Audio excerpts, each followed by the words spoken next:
mursalin wa ala alihi wa sahbihi ajma'in. Amma ba'da.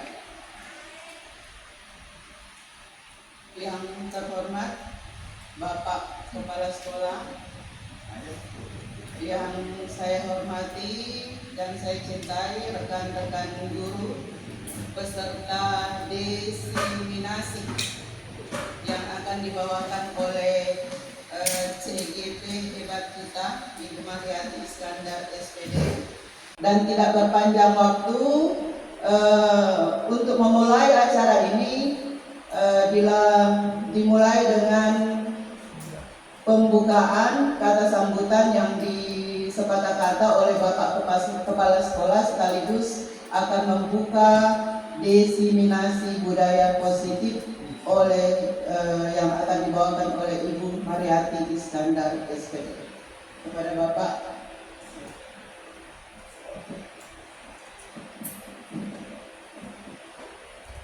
Bismillahirrahmanirrahim.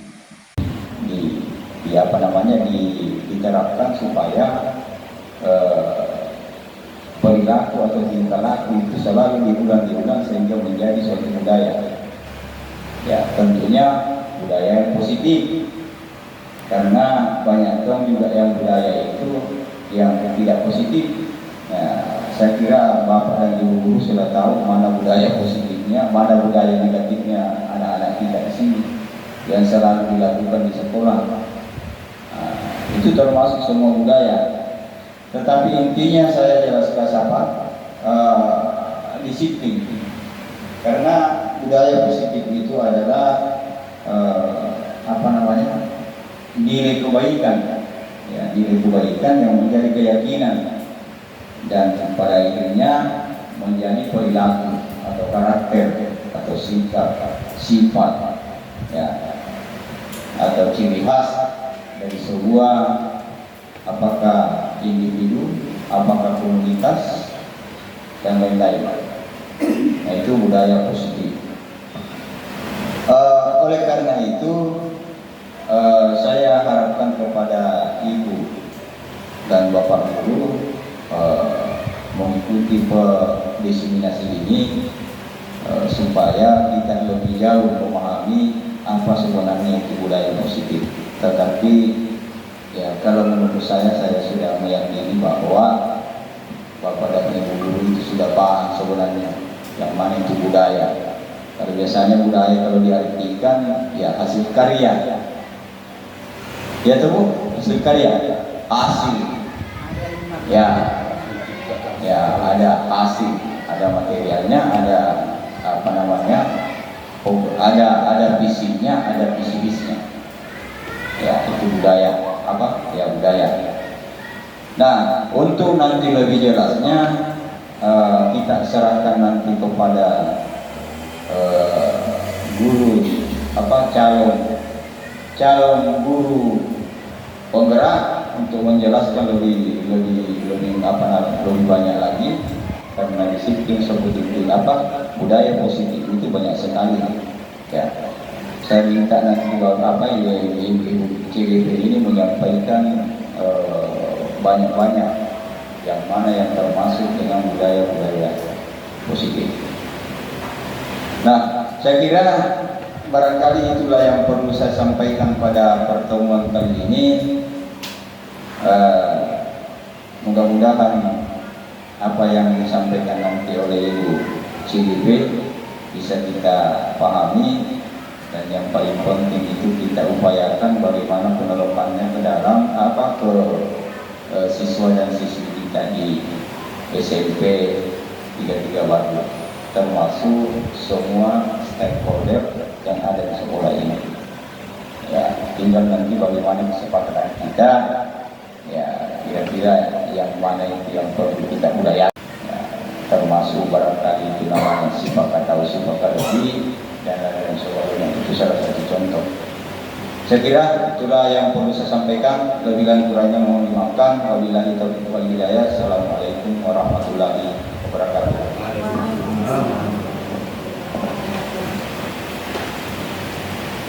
Nah, baiklah Bapak Ibu guru peserta diseminasi budaya positif, tibalah kita pada acara yang kita tunggu-tunggu, yaitu pemaparan diseminasi budaya positif oleh Ibu Mariati Iskandar SPD. Tetapi sebelumnya saya jelaskan bahwa acara ini terbagi atas 3 sesi, yaitu yang pertama sesi pemaparan oleh CGP Ibu Mariati Iskandar SPD, yang kedua acara tanya jawab, dan yang ketiga penutup. Untuk menghargai waktu, saya berikan kepada Ibu Mariati Iskandar. Assalamualaikum warahmatullahi wabarakatuh. Yang terhormat Bapak Kepala Sekolah UPTD SMP Negeri 33 Baru yang sudah memberi izin dan dukungan. Terima kasih kepada Bapak Ibu guru sekalian yang telah sudi meluangkan waktunya untuk mengikuti kegiatan ini. Puji dan syukur kita panjatkan kehadirat Allah Subhanahu wa Ta'ala, karena dengan rahmat dan hidayahnya lah sehingga kita bisa berkumpul di tempat ini. Dan tak lupa kita kirimkan salam dan salawat kepada junjungan kita Nabi besar Muhammad Sallallahu Alaihi Wasallam yang merupakan teladan bagi kita semua. Oke Bapak Ibu, sebelumnya saya ingin menyampaikan bahwa saya berdiri di depan Bapak Ibu bukan niat dan maksud ini menggurui, tapi di sini kita akan sharing dan berbagi ilmu dengan apa yang saya dapatkan di pendidikan guru penggerak angkatan 10 ini. Oke Bapak Ibu, di sini saya akan memaparkan karena sebagai tugas saya dalam aksi nyata modul 1.4 yang mengenai budaya positif, itu tentang diseminasi budaya positif. Oke, Bapak Ibu, di sini saya ingin menyampaikan penyebaran pemahaman dan penerapan pengalaman budaya positif sebagai salah satu tugas pendidikan guru penggerak bersama saya Mariati Iskandar, calon guru penggerak angkatan 10 dari UPTD SMP Negeri 33 Baru. Oke Bapak Ibu, di sini ada, sebelum kita lanjut, kita ada kesepakatan kelas. Yang pertama, seperti yang kemarin, ya, setiap peserta memiliki kesempatan untuk berpendapat. Bagaimana Bapak Ibu? Apakah sepakat atau bagaimana? Ya, oke, sepakat. Kemudian yang kedua, berpikiran terbuka dan saling menghormati. Oke, sepakat? Oke, jika ada yang berbicara, maka yang lain mendengarkan. Oke? Oke. Berpartisipasi secara aktif? Yes? Oke, yang kelima, mengikuti kegiatan dengan gembira. Jangan tegang. Oke, Bapak Ibu, karena ini sudah siang, kita sudah siang, maaf, sudah siang. Jadi Bapak Ibu, kalau saya bilang siapa kita, Bapak Ibu mengucapkan kalimat SMP 33 Baru. Oke? Pada saat saya mengatakan SMP 33 Baru, Bapak dan Ibu mengatakan bersahaja sesuai dengan nama kombel kita. Oke? Are you ready guys? Oke. SMP 33 Baru. SMP 33 Baru. Bersahaja. Satu kali lagi. Siapa kita? SMP 33 Baru. SMP 33 Baru. Bersahaja. Terima kasih Bapak Ibu. Tepuk tangan untuk kita semua. Oke Bapak Ibu, di sini saya akan membahas mengenai budaya positif. Sebelumnya, kira-kira menurut Bapak Ibu, setelah kita berbicara mengenai budaya positif, kira-kira yang terbesit di bagi Bapak Ibu di hati atau di pikiran Ibu itu apa mengenai budaya positif? Ya? Kebiasaan. Ya, kebiasaan. Oke. Ada lagi Bapak Ibu? Ya? Ya, Ibu Isma apa? Iya, ada istiadat. Ada lagi Bapak Ibu? Kebiasaan. Iya, kebiasaan. Jadi itu termasuk dari budaya positif. Tapi apakah kira-kira budaya positif penting bagi kita, utamanya bagi peserta didik kita? Sangat penting. Ya, oke Bapak Ibu. Saya kira yang mengenai masalah budaya positif di sini, saya kira Bapak dan Ibu sudah di luar kepala semua, karena Bapak dan Ibu guru di sini, ya guru-guru hebat semua. Ya, oke. Di sini bahwa budaya positif itu merupakan nilai-nilai atau keyakinan atau kebiasaan-kebiasaan yang berpihak bagi peserta didik dengan tujuan untuk mewujudkan atau meningkatkan tanggung jawab, disiplin, berbudi pekerti yang luhur bagi peserta didik kita, dan untuk mewujudkan karakter profil pelajar Pancasila. Oke, Bapak Ibu. Di sini saya akan membahas konsep inti budaya positif. Jadi ada 8 poin perubahan paradigma belajar. Yang kedua, disiplin positif. Yang ketiga, nilai-nilai kebajikan. Keempat, kebutuhan dasar manusia.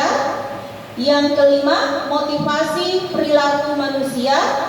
Posisi kontrol guru, keyakinan kelas, dan segitiga restitusi. Ya, banyak Bapak Ibu yang sejujurnya ini materi yang paling banyak di modul 1.4. Sangat banyak materi di pendidikan guru penggerak ini. Ini yang paling banyak materinya. Oke, di sini kita bahas yang pertama, yaitu pembelajaran dengan paradigma baru. Itu tadi perubahan paradigma belajar, atau biasa disebut dengan pembelajaran dengan paradigma baru. Bapak Ibu pernah mendengar yang dikatakan student center dengan teacher center? Biasa. Ya, biasa. Iya, kalau teacher center itu ya pembelajaran, betul, yang berpusat kepada guru. Kemudian student center adalah pembelajaran yang berpusat pada siswa. Kira-kira Bapak Ibu, selama ini kita sudah menggunakan pembelajaran yang bagaimana?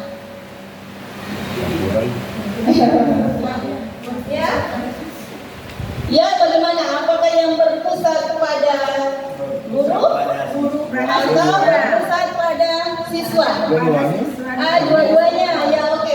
Mungkin hanya satu. Ya, di sini Bapak dan Ibu, saya yakin dan percaya semuanya sudah menggunakan dua-duanya. Tapi alangkah idealnya, alangkah baiknya kalau Ya, student center atau pembelajaran yang berpusat pada siswa. Ya, karena seperti yang dikatakan Ki Hajar Dewantara bahwa pendidikan itu harus menuntun sesuai dengan kodrat alam dan kodrat zaman. Jadi kita harus mengikuti zaman. Oke. Jadi di atas ada pembelajaran dengan paradigma baru yang merupakan pembelajaran yang dirancang berdasarkan prinsip pembelajaran berdiferensiasi. Ya, sehingga para peserta didik belajar sesuai dengan kebutuhannya berdasarkan tahap perkembangan sesuai dengan psikologi modern untuk mewujudkan profil pelajar Pancasila. Itu yang tujuan pendidikan yang berpusat pada siswa atau berpihak pada siswa. Karena sebagai guru kita tidak boleh satu arah, Bapak Ibu, cuma menggunakan metode yang kayak ceramah saja, tapi kita harus mengikuti sesuai dengan perkembangan zaman. Jujur saya juga instan, langsung kita lakukan, langsung mencapai puncak istilahnya, tapi pelan-pelan kita akan berusaha untuk mewujudkan siswa yang berprofil pelajar Pancasila. Ya, oke. Jadi di sini di atas ada profil pelajar Pancasila yang terdiri dari 6 dimensi. Ini sudah tidak asing lagi bagi kita semua, Bapak Ibu. Ya, yang pertama itu adalah beriman dan bertakwa kepada Tuhan Yang Maha Esa dan berakhlak mulia. Yang di sini sudah banyak pembiasaan yang sudah kita lakukan atau budaya positif yang sudah kita lakukan di sekolah kita ini. Misalnya, kira-kira misalnya apa, Bapak Ibu? Ya, berdoa sebelum belajar. Kemudian membaca surah pendek. Ya, itu semua pembiasaan. Membudayakan kata tabe iye kepada anak didik kita. Karena kita tahu kan di sini siswa kita itu unik, berasal dari dua. Ada yang pegunungan, ada yang pinggir pantai. Jadi kita tahulah kalau karakteristik anak didik kita itu bahasanya kata-katanya besar. Maksudnya ya kalau berbicara pasti ya besar nada suaranya. Itulah karakteristik daripada anak didik kita itu. Oke, yang kedua adalah berkebinekaan global.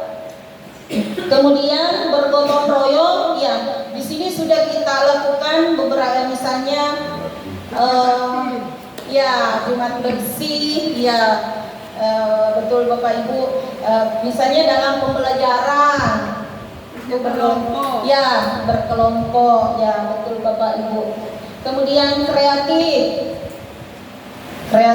kemudian bernalar kritis, kemudian mandiri dan mandiri. Jadi diharapkan nanti tujuan kita ini bahwa peserta didik kita itu menjadi peserta didik yang berprofil pelajar Pancasila dan berkarakter. Karakternya sudah tertuang di dalam profil pelajar Pancasila.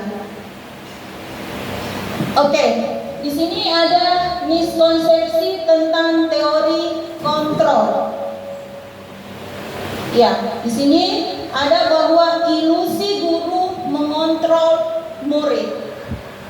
Ilusi guru mengontrol murid. Jadi kita tidak dapat memaksa murid berbuat sesuatu jika murid tersebut memilih untuk tidak melakukannya.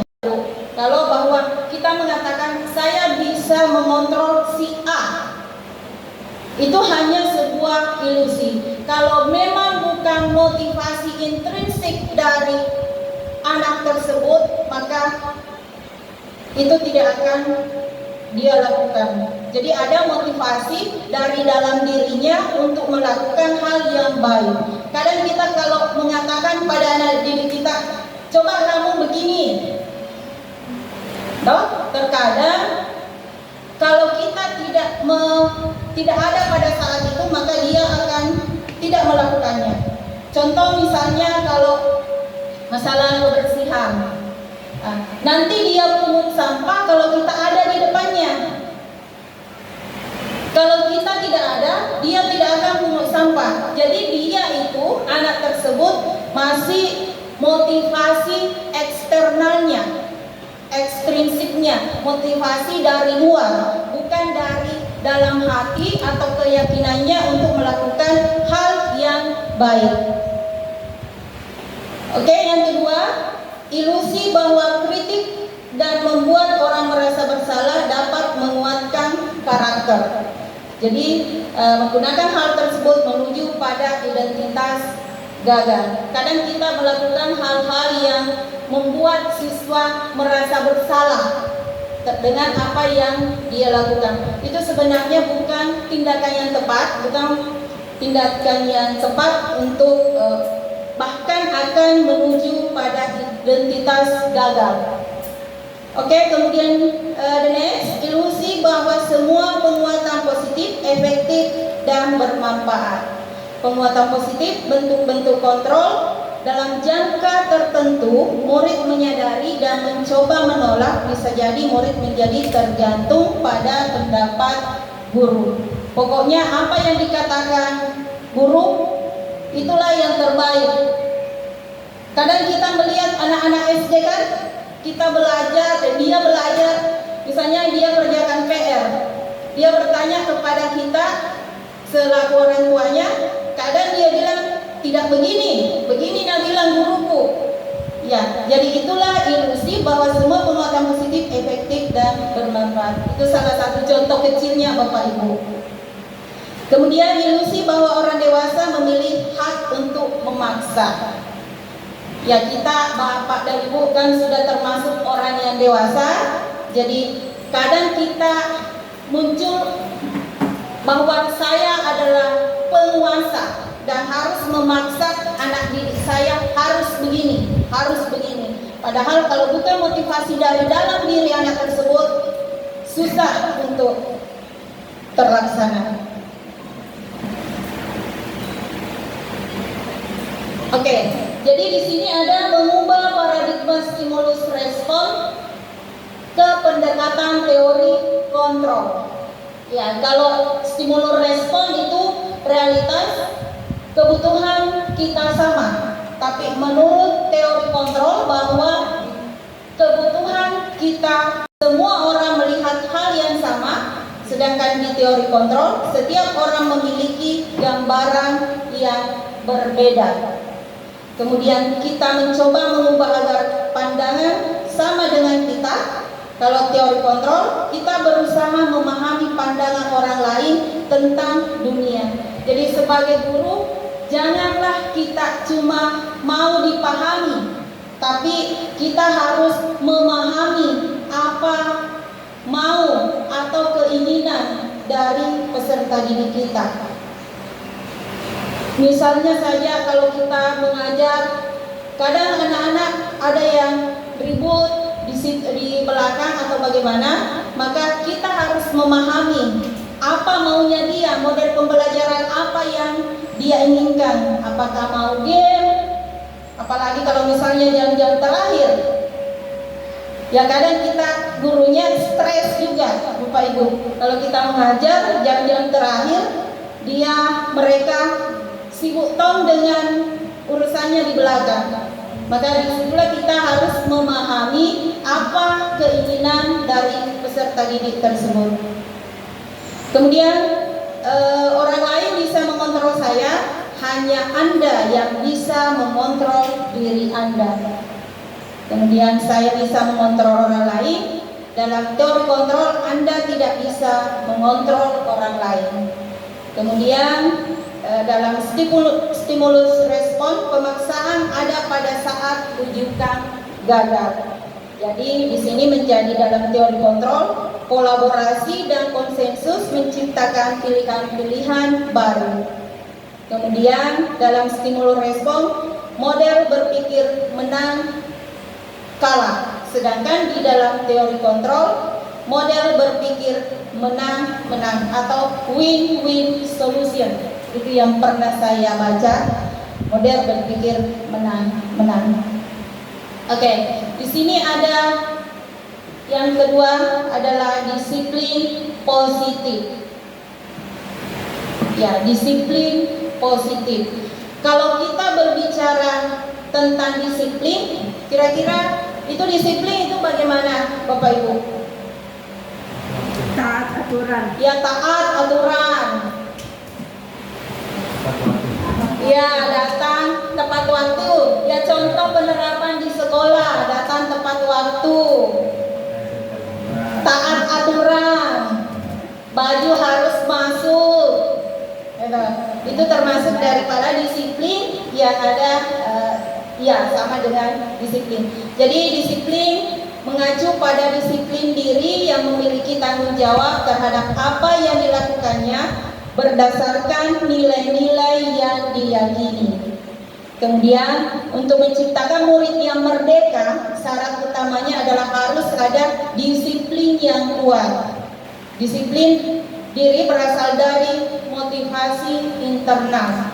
Itu tadi berasal dari diri, dalam hati. Perlukan pihak lain untuk mendisiplinkan kita, itu motivasi eksternal. Ya, kadang kita melihat anak-anak cuma guru-guru tertentu dia disiplin, tapi di guru yang lain tidak. Berarti anak tersebut belum, motivasinya belum dari dalam dirinya, tapi dari orang lain.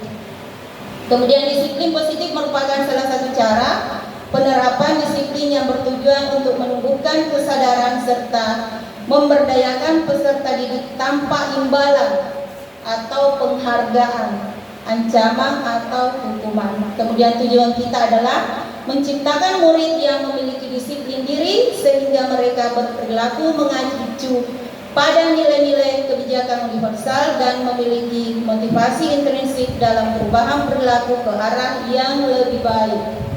Bagaimana Bapak Ibu, masih semangat? Saya lihat sudah ngantuk.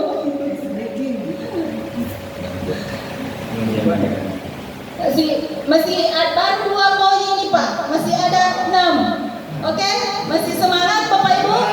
Ya. Oke, Oke, siapa kita? SMP 33 Baru. SMP 33 Baru? Siapa kita? SMP 33 Baru. Siapa kita?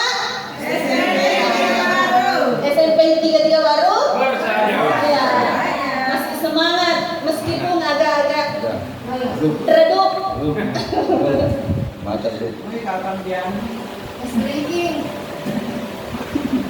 Boleh speaking Bapak Ibu? Oke, the next nilai es krim. Ya, es krim sebentar, es krimnya karena banyak materinya. Ya, jadi harus diselesaikan. Alangkah tidak idealnya, iya, materi tidak selesai baru ya. Oke, Bapak Ibu. Kemudian setuju? Ya, Lanjut. ya lanjut. Oke, nilai-nilai kebajikan. Ya, nilai-nilai kebajikan adalah sifat positif manusia yang merupakan tujuan yang ingin dicapai. Nilai-nilai kebajikan yang universal ini maksudnya yang umum. Yang umum baik itu dari bahasa, suku bangsa, agama maupun latar belakang. Makanya dikatakan nilai-nilai kebajikan yang universal. Ya, di kita ini di kurikulum Merdeka kita kenal dan tidak asing lagi bagi kita semua itu tentang profil pelajar Pancasila yang terdiri dari 6 dimensi, itu beriman, bertakwa dan berakhlak mulia, berkebinekaan global, gotong royong, mandiri, kreatif dan bernalar, kritis. Kemudian ada di sini primary years program, ada sama toleransi, rasa hormat, integritas, mandiri, menghargai, itu semua Bapak Ibu, empati, keingintahuan dan lain sebagainya. Dan kemudian juga ada keterampilan hidup, life skill, itu dapat dipercaya. Inilah semua nilai-nilai kebajikan yang universal yang harus atau wajib kita dan usahakan kita tanamkan kepada anak. Pelajar Pancasila itu sudah memuat segala nilai-nilai kebajikan. Oke, selanjutnya kebutuhan dasar manusia. Ya, di sini semua manusia mempunyai kebutuhan dasar. Kebutuhan dasar manusia adalah segala sesuatu yang kita lakukan untuk mendapatkan apa yang kita inginkan. Kemudian seluruh tindakan yang kita lakukan memiliki tujuan tertentu dan semua usaha terbaik yang kita lakukan adalah dalam rangka agar kebutuhan dasar kita terpenuhi dengan baik. Oke, ini ada kebutuhan dasar manusia. Ada 5 kebutuhan dasar manusia. Yang pertama, bertahan hidup. Bertahan hidup, makanan, pakaian, tempat tinggal, keamanan, kesehatan. Ya, kebutuhan dasar. Kadang kita melihat siswa, kalau ada siswa misalnya yang mengambil milik temannya, ada yang mengambil makanan temannya, atau ada yang mencuri uang temannya. Kita harus gali akarnya mengapa dia mencuri atau mengambil makanan temannya. Apakah dia untuk bertahan hidup? Siapa tahu dia lapar, ya sehingga dia mengambilnya karena dia ingin bertahan hidup. Kita tidak boleh langsung mengatakan memang kamu pencuri, memang ini, tapi kita gali apa tujuan. Kemudian kasih sayang dan rasa diterima. Rasa diterima, dipedulikan, kerjasama menjadi bagian dari kelompok. Jangan sampai juga di keluarganya dia terlalu ditekan atau bagaimana dari orang tuanya, ya sehingga dia membutuhkan kasih sayang dan rasa diterima dari teman-teman dan guru-gurunya. Oke, kemudian penguasaan. Ini penguasaan, harga diri, keinginan untuk dianggap, memimpin, berprestasi, diakui. Kadang kita ingin diakui. Banyak contoh-contoh peserta didik kita yang sok berkuasa di kelas. Kita tidak tahu apakah di rumahnya dia anak bungsu, maka dia sering diatur, biar bajunya diatur juga sama mamanya atau orang tuanya. Jadi dia di sekolah meluangkan ke dalam bahwa dia ingin berkuasa. Kemudian kebebasan, ya mandiri, memiliki arah dirinya dan kesenangan. Ini yang paling sering kita lihat dari peserta didik kita. Sementara kita mengajar, dia bermain, tertawa. Kadang kita merasa apakah kita yang berdiri di depan itu diketawai? Ya, jadi anak tersebut butuh kesenangan. Oke, di sini ada motivasi perilaku manusia. Jadi ada motivasi ekstrinsik atau eksternal dari luar untuk menghindari ketidakadilan ada di situ. Kemudian yang kita inginkan adalah motivasi intrinsik atau motivasi internal dari anak didik kita, dari peserta didik kita untuk melakukan hal-hal yang baik. Bukan paksaan dari luar, bukan motivasi dari luar, bukan karena takut sama gurunya, tapi yang kita inginkan bahwa motivasi dalam dirinya, dari hatinya mereka ingin berbuat yang lebih baik. Oke, the next. Di sini ada hukuman konsekuensi dengan restitusi. Ya, di sini ada hukuman konsekuensi dan restitusi. Kadang kita memberikan hukuman, kadang juga konsekuensi. Tapi ini restitusi saya baru dapatkan di pendidikan perguruan ini. Ternyata ada juga yang dikatakan restitusi. Yang saya tahu cuma hukuman dan konsekuensi. Ya, di sini ada hukuman tidak terencana tiba-tiba. Kadang kalau anak misalnya tidak kerja PR, langsung kita kandetok. Saya paling sering mencubit. Itu termasuk hukuman. Kemudian murid tidak tahu apa yang akan terjadi, tidak dilibatkan. Maunya kalau kita memberikan hukuman, sebelumnya kita ada istilah keyakinan kelas. Kita memberitahukan sebelumnya bahwa begini kalau tidak kerja PR, begini hukumannya. Jadi anak-anak sudah siap, bukan tiba-tiba. Kata orang, tiba masa tiba akal kita kasih hukuman anak-anak. Kemudian bersifat satu arah dan berupa hukuman fisik dan psikis. Hukuman tidak hanya fisik, saya misalnya kandetok, cubit, tetapi ada psikis yang mengeluarkan kata-kata kasar dan hukuman psikis, dan itu akan berbekas. Yakin dan percaya akan berbekas di hati anak didik kita, serta didik kita. Itu pun baru saya tahu sekarang. Ya, begitu. Kemudian konsekuensi terencana dan disepakati. Nah, ini kalau konsekuensi memang ada rencana.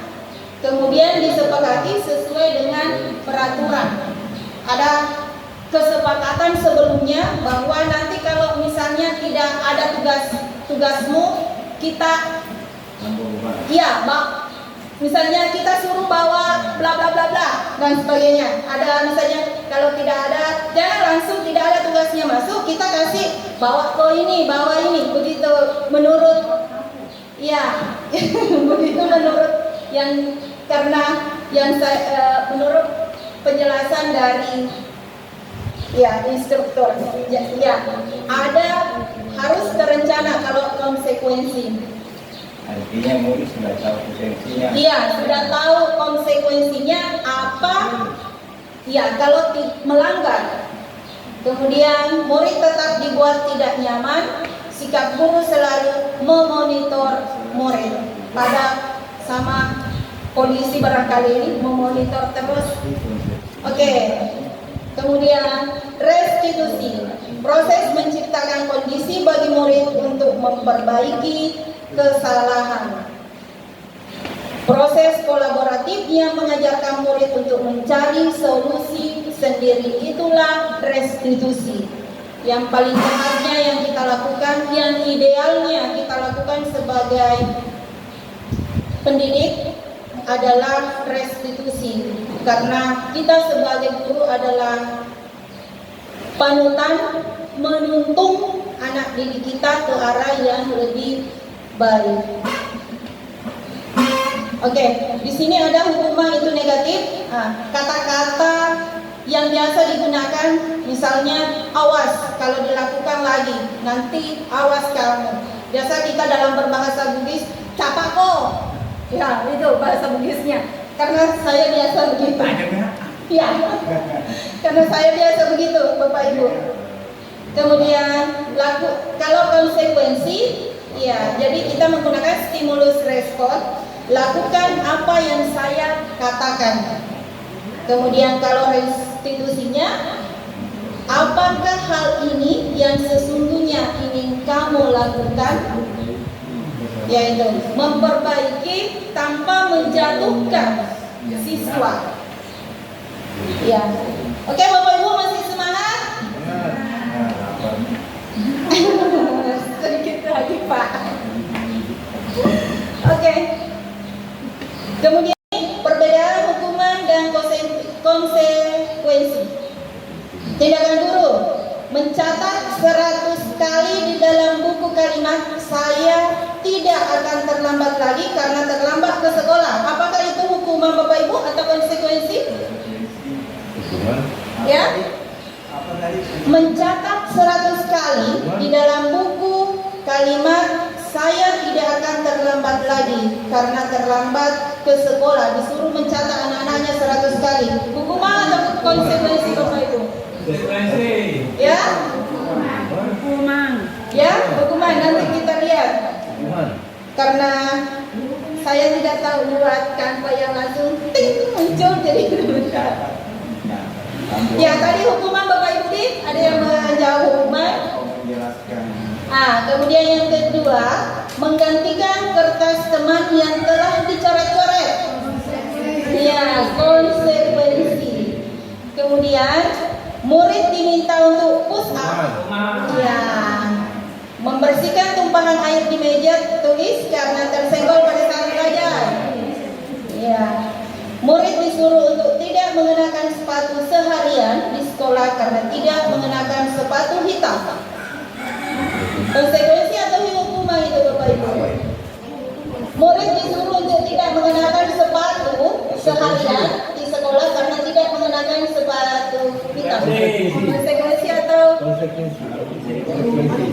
Ya, hukuman. Oke, ada yang bilang konsekuensi, ada yang bilang hukuman. Oke, kita lihat. Tada. Ya. Jadi murid disuruh untuk tidak mengenakan sepatu seharian di sekolah karena tidak mengenakan sepatu hitam. Itu termasuk hukuman. Ya. Ya, hukuman dan konsekuensi. Oke, Bapak Ibu, kita lanjut. Ya. Oke, penghargaan. Di sini ada penghargaan maupun hukuman adalah cara-cara mengontrol perilaku. Ya, di sini ada penghargaan memiliki dampak yang kurang baik. Penghargaan, dampaknya pengaruh jangka pendek dan jangka panjang. Penghargaan menghukum, penghargaan mengurangi ketepatan, penghargaan tidak efektif, penghargaan merusak hubungan, penghargaan menurunkan kualitas, penghargaan mematikan kreativitas, dan penghargaan mengurangi motivasi intrinsik. Makanya di KUMER, kurikulum Merdeka, tidak ada istilah ranking. Ya, itu salah satu alasan mengapa tidak ada ranking. Bisa memberikan ranking, tapi kita menyampaikan semua kelebihan anak-anak, kelebihan apa yang mereka tiap siswa miliki. Tapi harus menurut begitu. Oke, 5 posisi kontrol guru. Kira-kira Bapak Ibu di posisi mana? Ada di posisi yang mana? Apakah penghukum, pembuat rasa bersalah, teman, pemantau, dan atau manajer? Kira-kira Bapak Ibu berada di posisi kontrol yang mana? Teman-teman. Ya? Teman. Kadang teman, Ya, kadang kadang penghukum, Ya. kadang pembuat rasa bersalah, semuanya. Ya. Tergantung situasi Ya, tergantung dari siswa. Ya, oke, Bapak Ibu. Dari situasinya. Ya, benar sekali Bapak Ibu. Di sini ada Bapak Ibu. Penghukum ya. Saya tidak mengatakan teman. Ya, seorang penghukum bisa menggunakan hukuman fisik maupun verbal. Itu bukan cuma fisik saja, tapi mengeluarkan kata-kata itu termasuk hukuman. Pembuat rasa bersalah, ini ada. Biasanya guru akan bersuara lebih lembut. Membuat rasa bersalah akan menggunakan keheningan yang membuat orang lain merasa tidak nyaman. Kemudian teman, guru pada posisi ini tidak akan menyakiti murid, namun akan tetap berupaya mengontrol murid melalui persik. Kemudian memantau, mengawasi. Sama dengan mengawasi, posisi pemantau berdasarkan pada peraturan-peraturan dan konsekuensi. Manajer, posisi di mana guru berbuat sesuatu bersama dengan murid, mempersilahkan murid, mempertanggungjawabkan perilakunya, mendukung murid agar dapat menemukan solusi atas permasalahannya sendiri. Oke, ini contoh penerapan 5 posisi kontrol guru. Kasusnya, siswa tidak memakai atribut lengkap saat upacara bendera, tidak memakai topi, tidak memakai dasi, seperti yang kita lihat kadang ada anak didik 1-2 orang peserta didik kalau upacara ya. Kalau penghukum, langsung menyuruh lari mengelilingi lapangan, itu, atau langsung cubit, atau langsung mengata-ngatainya, apa bahasanya itu, memberikan bahasa yang ya mestinya di depan teman-temannya, kan itu membuat anak tersebut malu. Kemudian membuat merasa bersalah.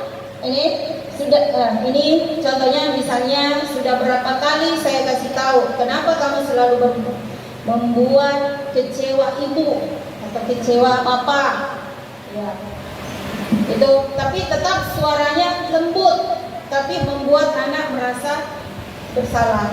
Kemudian teman, ayo dong ikuti aturan sekolah. Ya sudah, tidak apa-apa, lain kali tolong jangan diulangi. Menjaga siswa, ya, istilah zaman sekarang anak-anak bestie. Kemudian cuma kekurangannya kalau kita sebagai teman kadang anak-anak ya halo bu, begitu modelnya, ya, Facebook gitu, tidak baik juga terlalu.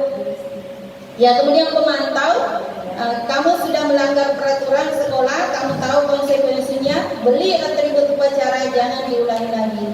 Ya, manajer, apa kamu tahu kesalahanmu? Kira-kira bagaimana kamu akan memperbaiki kesalahanmu? Kira-kira yang posisi kontrol yang paling ideal di sini Bapak Ibu, ya manajer. Tapi kadang tapi mampu kan iya, melakukan. itu kadang kita bilang teorinya memang mudah tapi prakteknya susah. Tapi kalau kita sudah mengetahui teorinya, maka akan gampang melakukan praktek. Itu saja Bapak Ibu. Insya Allah. Ya, ini posisi kontrol. Apakah aku? Saya kecewa sekali dengan kamu. Ya, perempuan? Oh, ada Rona.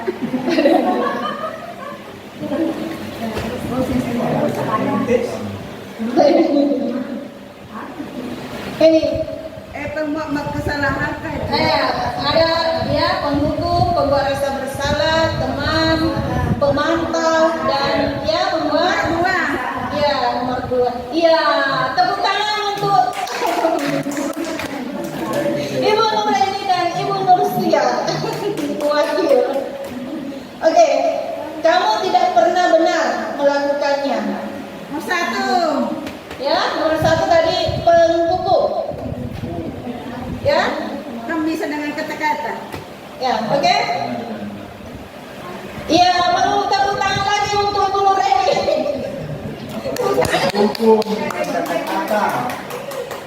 Oke, the next. Ayolah, lakukan dulu Bapak Ibu ya. Mana ya? Ya. Ya, teman-teman. Ya, oke, the next. Kamu tidak pernah mendapat nilai ya jika mengerjakan tugas, ya. Ya. Oke, tepuk tangan buat Pak Kasbu. Berurut. Oke.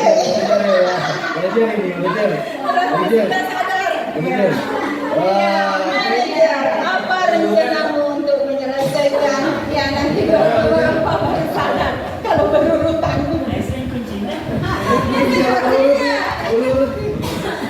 Oke, baru juga saya sadar Oke, keyakinan kelas. Keyakinan kelas. Nomor 2 dari belakang. Ini materi. Tinggal satu. Mengapa Iya. Keyakinan kelas. Mengapa keyakinan kelas? Mengapa bukan peraturan kelas? Yang bagus sekali. Ya, mengapa dikatakan keyakinan kelas? Bukan peraturan kelas. supaya siswa yakin bukan sebagai aturan karena Ya. kalau aturan Ya, betul Bapak Ibu. Jadi keyakinan, ya itu tadi seperti yang dikatakan oleh Bu Reni. Ya, Jadi, tunggu dulu. Kalau tidak ada lagi keyakinan, peraturan sekolah itu dianggap atau tertib. Jadi tidak ada tertib di sekolah itu.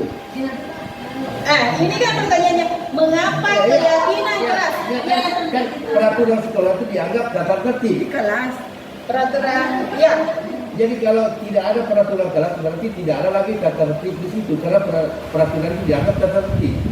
ya. Mengapa bukan tata tertib kelas tapi yang ada hanya mengapa keyakinan kelas? Iya. Oke. Ya, saya jawab memang sekarang supaya tidak ada pertanyaannya sebentar. Oke, mengapa keyakinan kelas? Mengapa bukan peraturan kelas? Begini Bapak Ibu, kalau keyakinan kelas kita duduk bersama dengan siswa untuk membuat keyakinan untuk supaya anak tersebut mempertanggungjawabkan karena kan dia keyakinannya. Kalau peraturan cuma kita yang buat. Misalnya saya di kelas 8 itu masuk, baru saya sadar bahwa itu bukan termasuk keyakinan tapi peraturan karena saya langsung cetak, tempel.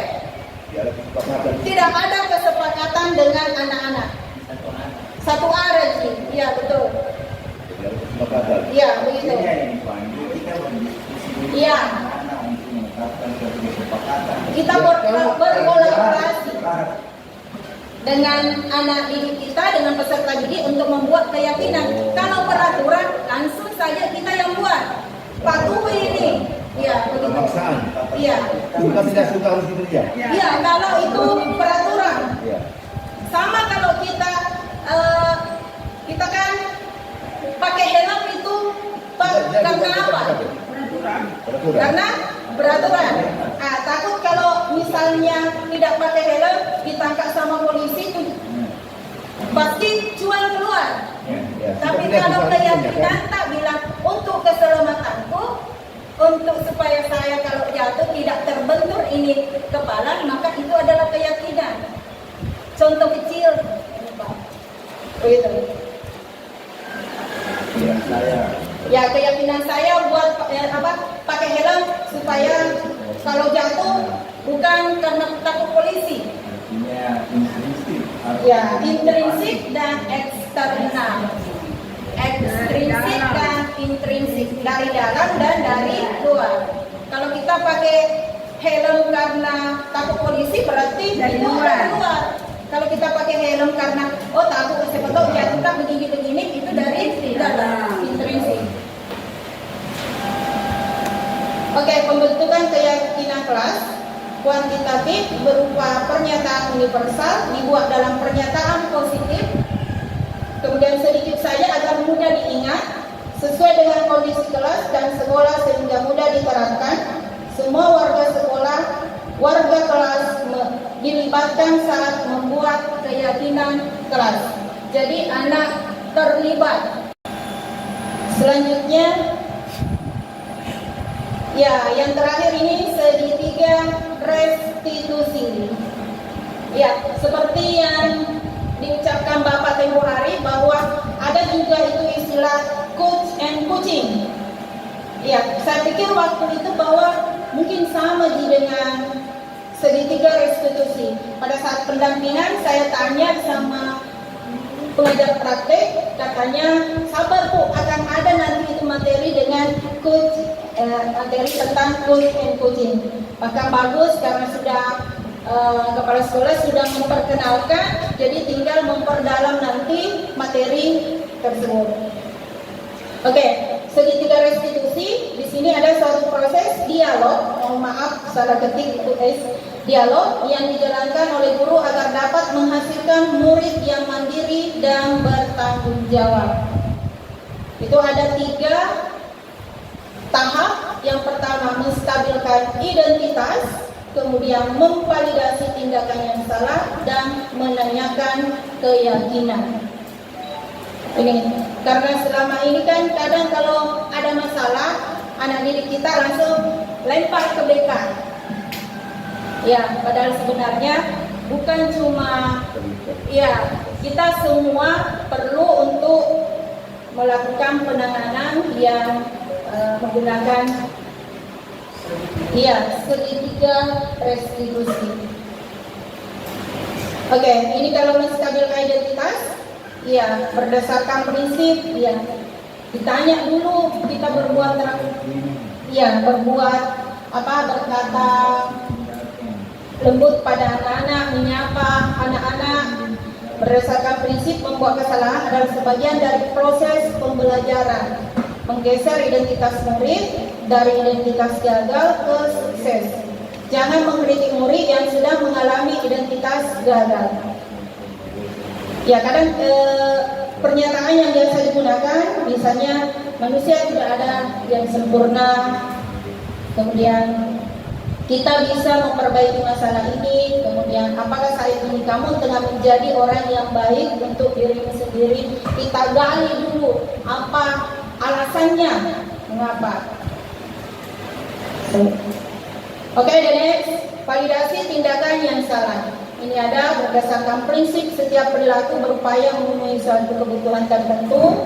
Guru akan bergeser dari pemikiran stimulus respon menjadi proaktif, kemudian mengenali dan mengakui kebutuhan murid. Ini dapat memperbaiki hubungan dengan murid. Pertanyaan atau pernyataan disampaikan dengan nada suara yang menghakimi, memojokkan. Kemudian kamu bisa saja bertindak lebih gegabah. Kamu bukan melakukannya tanpa suatu alasan, dan seterusnya. Ya, menanyakan keyakinan. Ini termotivasi intrinsik saat perilaku tervalidasi dan identitas, sukses telah stabil, maka mereka dan siap mengaitkan keyakinannya dengan tindakan yang salah. Pernyataannya sebagai keluarga, kelas apa yang kita yakini, nilai-nilai apa yang telah kita sepakati, kemudian seperti apa gambaran sebuah kelas yang ideal bagi kamu, dan kamu ingin menjadi orang yang seperti apa. Di sini Bapak Ibu ada contoh yang sebenarnya saya buat di sini, contoh penerapan segitiga restitusi. Mohon maaf nanti kalau aktingnya kurang bagus. Ada ini salah satu contoh.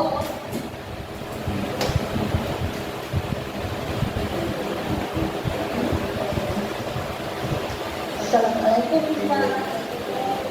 Bagaimana kabar hari ini?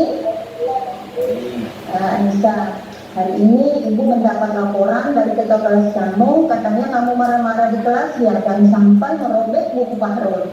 Ya Bu. Kamu melakukan itu pasti ada alasannya kan?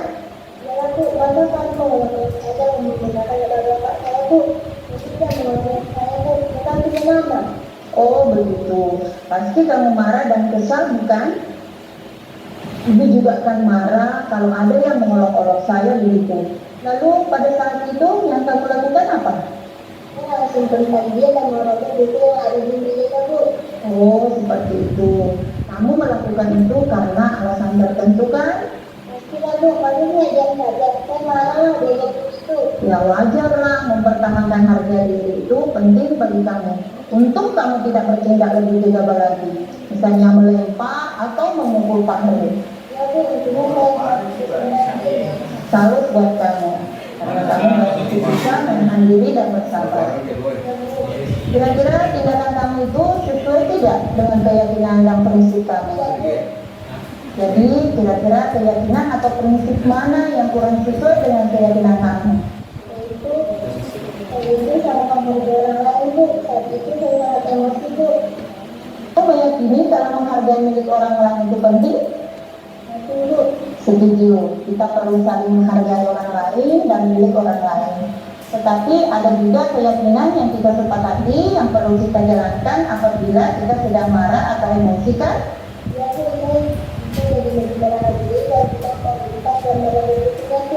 Nah, kira-kira apakah kamu bersedia memperbaiki masalah ini? Bersedia, Bu. Kalau kamu memperbaiki masalah ini, kamu akan menjadi orang seperti apa? Saya akan menjadi orang yang bertanggung jawab, Bu. Menurut kamu, bagaimana rasanya menjadi orang seperti itu? Nyaman, Bu. Bangga itu menahan diri rasakan. Karena buku Fahrul kamu sudah robek, bagaimana kamu akan memperbaiki masalah ini? Saya akan meminta maaf tersebut dan meminta dia kepada saya, dan kalau itu dia melakukan lagi, saya akan menyampaikan kepada guru, Bu. Tambah lagi gelarnya bukan CGP, calon apa nih kalau main sandiwara. Bukan aktor, calon aktor artis. Ya, itu tadi salah satu contoh Bapak Ibu.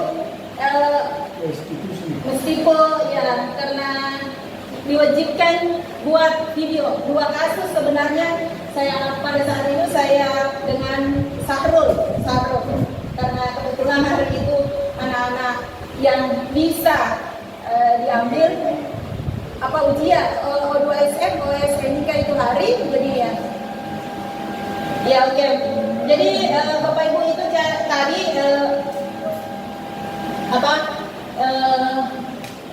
salah satu video contoh video penerapan segitiga restitusi. Jadi sudah ada 3, yang pertama menstabilkan identitas, memvalidasi tindakan yang salah, dan menanyakan keyakinan.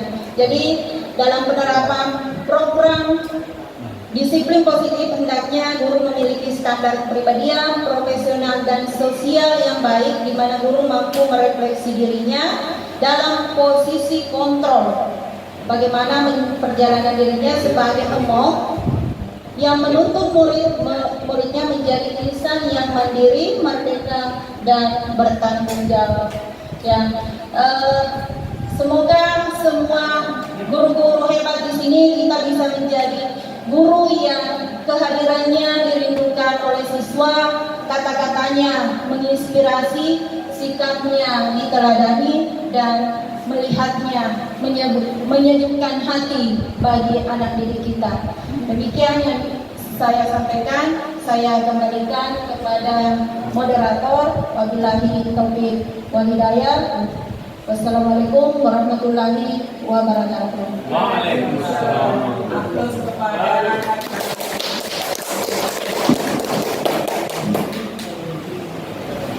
Kita masuk pada sesi kedua, yaitu tanya jawab. Terima kasih. Tadi ada disinggung tentang school center ya. Iya, sudah Itu diberatkan kepada siswa dan juga tidak ditujukan kepada guru. Nah tentunya hal ini tentu ada sarana dan prasarana yang harus menunjang kalau hanya bertumpu kepada siswa. Karena kemampuan siswa itu ada berbeda-beda, ada secara visual, ada audio dan sebagainya. Nah kalau hanya bertumpu pada siswa, itu hanya 1-2 orang yang mampu, yang membuat diskusi lah tentunya, tanpa ada fasilitas yang ada. Nah bagaimana solusinya seperti ini, Bu? Pak Ibu, saya akan mencoba menjawab pertanyaan dari Pak Andi dulu. Tadi pertanyaannya, mengapa student center? Penerapan daripada student center itu tentu kita menggunakan banyak fasilitas dan sarana dan prasarana. Maksudnya begini, Pak. Student center itu, ini kan pembelajaran yang berpihak pada siswa. Bukan berarti tidak melibatkan guru.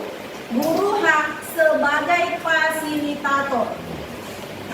Kemudian sarana dan prasarana, saya pikir bukan hanya teknologi saja yang bisa kita gunakan untuk menerapkan itu student center, tapi kita bisa menggunakan benda-benda atau yang ada di sekitar kita.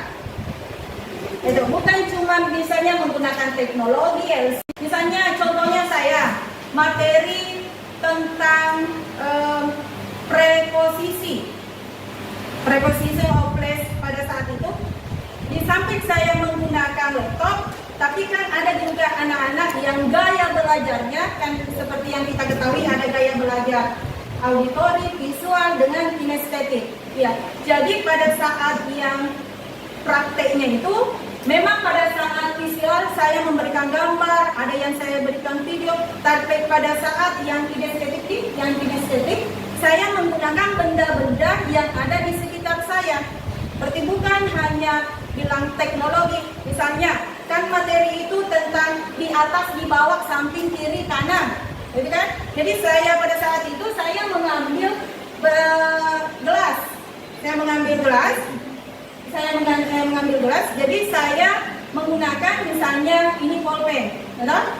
Kita taruh contoh, misalnya on, saya kasih begini, on, in, masuk, beside, behind, above, begitu. Ibu Bu ini yang kurang serak dengan pernyataan yang menyatakan memberikan pembelajaran yang sesuai dengan kemauan siswa. Ya, kalau sesuai dengan kemauan siswa, maksudnya di sini Bu bahwa memberikan pembelajaran yang sesuai dengan bakat dan minat siswa. Makanya ada dikatakan dalam paradigma baru ini bahwa pembelajaran berdiferensiasi. Ya, misalnya kita gaya belajar siswa, makanya itulah tujuan kita mengadakan asesmen awal sebelum memasuki pembelajaran. Ada asesmen awal yang bahwa ini bakatnya anak kemana. Saya kira akan ada data-datanya, bakatnya, bagaimana minatnya. Ya, misalnya juga kita kembalikan juga kepada diri kita, apakah kita sebagai guru sudah memberikan pembelajaran yang sesuai dengan zaman? Apakah kita sudah menggunakan beberapa teknik pembelajaran ya, sehingga sudah bisa memberikan apa yang diinginkan siswa? Contohnya sekarang kalau pembelajaran sesuai dengan zaman dan serba teknologi. Kalau kita misalnya penyajian materi cuma satu arah, model ceramah, kadang anak-anak bosan. Maksudnya bosan, cobalah kita menggunakan metode tapi saya juga maksudnya belum terlalu benar yang dikatakan Bu Eni bahwa teori gampang, praktek susah.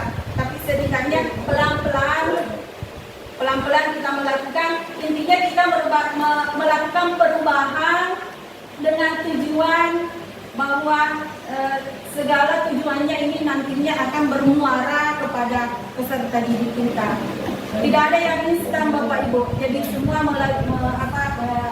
melalui proses yang dan harus berkelanjutan dan konsisten. Satu, diseminasi budaya positif dengan pantun kembali, badan gemuk banyak lemak. Kalau lemak buat ketupat. Terima kasih sudah menyimak. Semoga diseminasi kali ini membawa manfaat. Amin.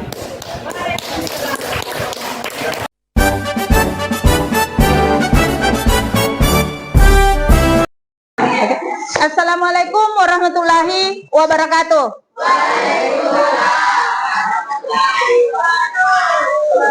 Bagaimana kabarnya hari ini? Baik. Alhamdulillah, semuanya baik. Oke, anak-anakku sekalian, untuk hari ini kita akan membuat keyakinan kelas. Ya, kalau misalnya bertanya apa itu keyakinan kelas? Yang dikatakan keyakinan kelas adalah peraturan atau tata tertib yang harus kita jalankan atau yang kita harus patuhi. Itulah yang dikatakan keyakinan kelas. Oke. Kemudian sebentar saya akan membagikan sebuah kertas, kemudian kalian tulis di situ.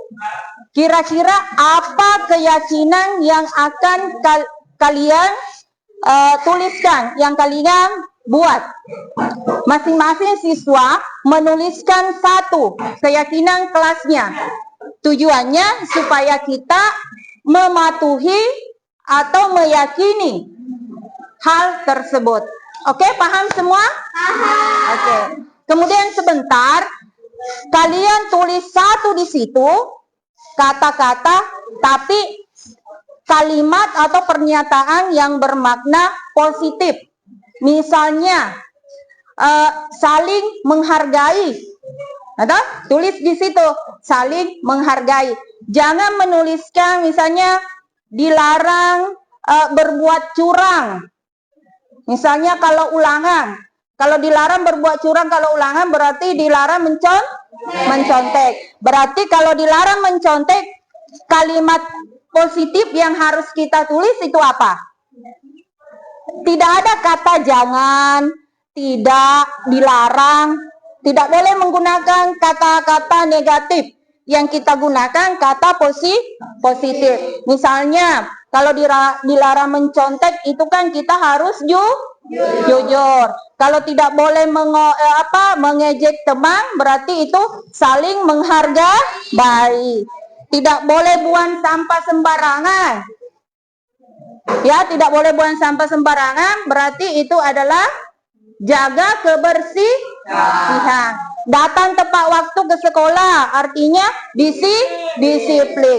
Kata-kata positif yang harus kalian tulis. Oke, paham? Ya, oke. Ini ada kertas yang saya akan bagikan per orang, masing-masing siswa mendapatkan satu, kemudian tulis keyakinan apa. Ya, oke, paham? Ya, oke. Ya, sekarang tulis. Matahari pagi, cahaya indahnya mencari, kita lihat masa depan yang begitu terang. Indonesia cemerlang, tujuan yang kita kejar, semua bergerak bersama jadi angkatan terbaik.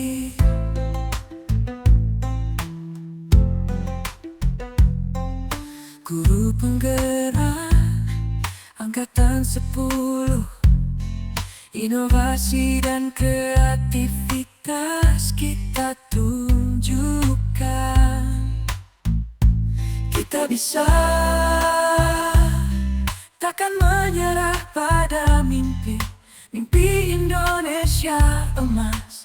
Kita wujudkan bersama. Kita semua bergerak menuju masa depan. Iya, di sini sudah ada didapatkan keyakinan kelas. Yang lain tadi dari 23 siswa, yang lainnya yang banyak yang sama. Jadi sudah kita dapatkan 1, 2, 3, 4, 5, 6, 7 keyakinan kelas 7. Yaitu selalu berbuat baik. Yang kedua, tolong menolong antar teman. Ketiga, sopan dalam berpakaian. Yang keempat, bertanggung jawab. Kelima, sopan dengan guru dan teman. Yang keenam, disiplin dan saling membantu dan menghargai. Dan yang terakhir, menjaga kebersihan. Inilah 7 keyakinan kelas yang harus kalian patuhi. Jadi yakinkan dalam hati kalian bahwa ini adalah suatu hal yang harus kalian patuhi, dan kalau misalnya kalian melanggarnya, maka ada konsekuensi yang kita dapatkan. Ya, jadi dengan keyakinan kelas ini, kalian dapat bertanggung jawab bertanggung jawab di dalam kelas dan di sekolah kita. Oke, terima kasih anak-anakku sekalian. Saya akhiri. Wassalamualaikum warahmatullahi wabarakatuh. Ya, dan itu nanti kita tempel di kelas, oke? Akan kita tempel di kelas supaya menjadi keyakinan untuk kelas 7. Oke, semangat? Oke, semangat? Ya, oke, Matahari pagi, cahaya indahnya mencari, kita lihat masa depan yang